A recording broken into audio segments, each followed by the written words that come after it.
Assalamualaikum warahmatullahi wabarakatuh. Berjumpa lagi di channel Dunia 1001. Semoga kebaikan selalu tercurahkan untuk kita semua. Amin amin ya rabbal alamin. Pada kesempatan kali ini saya akan kisahkan tentang kisah Abu Nawas yang melarang menyuruh orang sholat. Pada suatu hari Abu Nawas sedang duduk di depan rumah.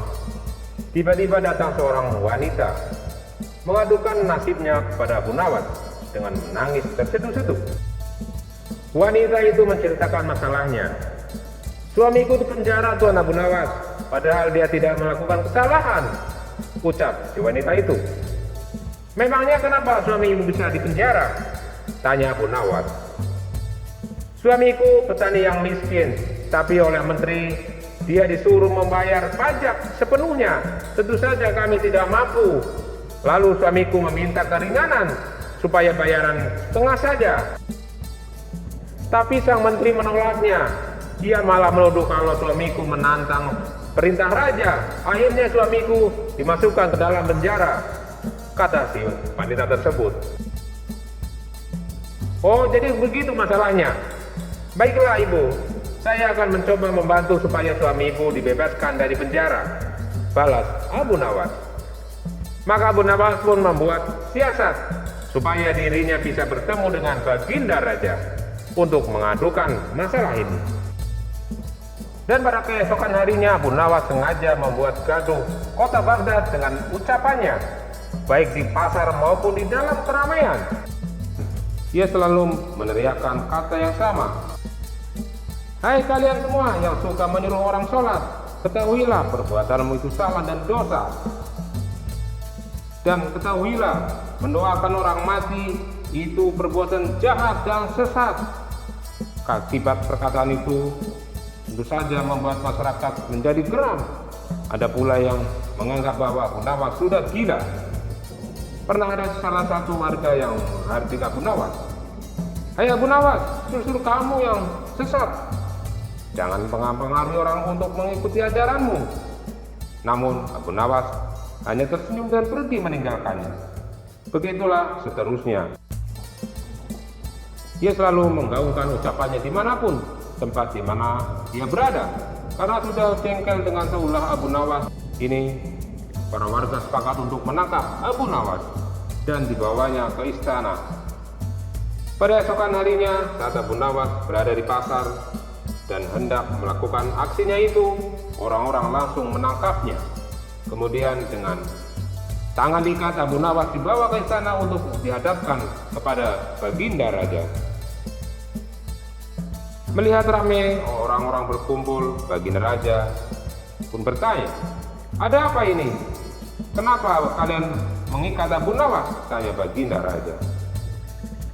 Mereka pun lalu menceritakan perbuatan Abu Nawas yang telah membuat gaduh masyarakat. Mendengar pengaduan mereka, baginda raja pun langsung naik pitam. "Hai Abu Nawas, benar kamu berkata begitu?" tanya baginda raja dengan marah. "Benar Paduka yang mulia," jawab Abu Nawas seolah-olah tidak ada apa-apa. "Kurang ajar kamu. Kau telah melukai hati orang muslim dan kau harus dihukum dengan berat," bentak baginda raja dengan marah. "Memangnya salah saya apa Paduka yang mulia?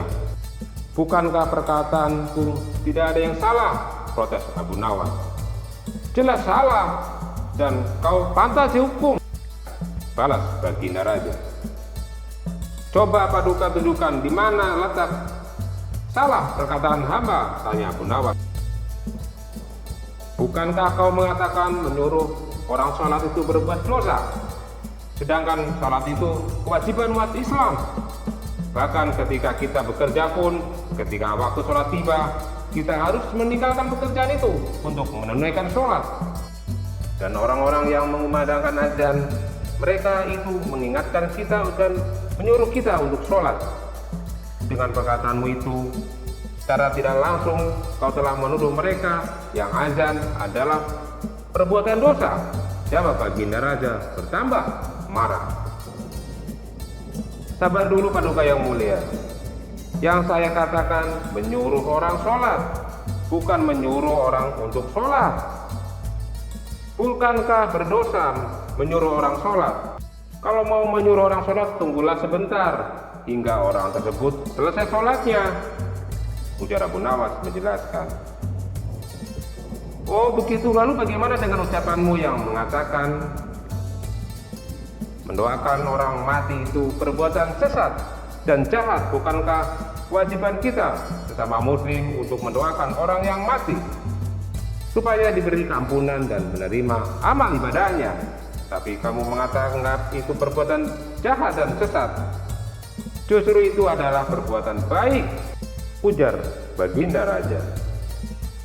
Begini yang mulia, yang saya katakan mendoakan orang mati, bukan mendoakan orang yang sudah mati. Apakah dibenarkan mendoakan seorang mati? Lebih baik kita mendoakan yang baik-baik saja, Paduka. Misalnya mendoakan orang supaya sehat, mendoakan orang supaya diberi rezeki yang halal. Jadi di mana letak kesalahan ucapan hamba? Coba Paduka tunjukkan, balas Abu Nawas. Seketika Baginda Raja langsung terdiam. Ia pun memulai merenung ucapan Abu Nawas itu. Ya, kamu benar, tidak ada yang salah dengan ucapanmu. Tapi apa maksudmu berkata demikian di hadapan orang-orang? Tanya Baginda Raja. Supaya saya ditangkap dan bisa bertemu dengan Paduka, karena ada sesuatu yang saya ingin katakan kepada Paduka Raja. Paduka telah keliru menilai seseorang hanya karena Paduka salah memahami. Paduka salah memahami ucapanku tadi, dan orang tersebut kini dipenjara Paduka atas perbuatan yang tidak ia lakukan, kata Abu Nawas menjelaskan. Mendengar seperti itu, Baginda Raja langsung terkejut. Siapa orangnya dan kenapa sampai dia dipenjara? Tanya Baginda Raja. Dia itu tetanggaku Paduka. Dia dipenjara karena dituduh melawan Paduka. Padahal yang dia lakukan hanya ingin mendapat keadilan atas nasibnya sebagai petani. Dia itu petani miskin Paduka, yang tak mampu membayar pajak. Jadi dia minta keringanan supaya pajaknya yang dia bebankan kepadanya dipotong 50%. Tapi permintaannya itu dianggap sebagai menentang pemerintahan, jawab Abu Nawas. Mendengar itu, Baginda Raja pun kemudian berkata, bebaskan petani itu dan bawa menteri yang telah berbuat zalim kepada rakyatku, titah Baginda Raja kepada pengawas. Dan akhirnya tetangga Abu Nawas pun dibebaskan, sementara menteri yang nakal tersebut langsung dipecat dan dijebloskan ke dalam penjara. Demikianlah kisah Abu Nawas yang melarang menyuruh orang sholat. Semoga terhibur dari cerita ini.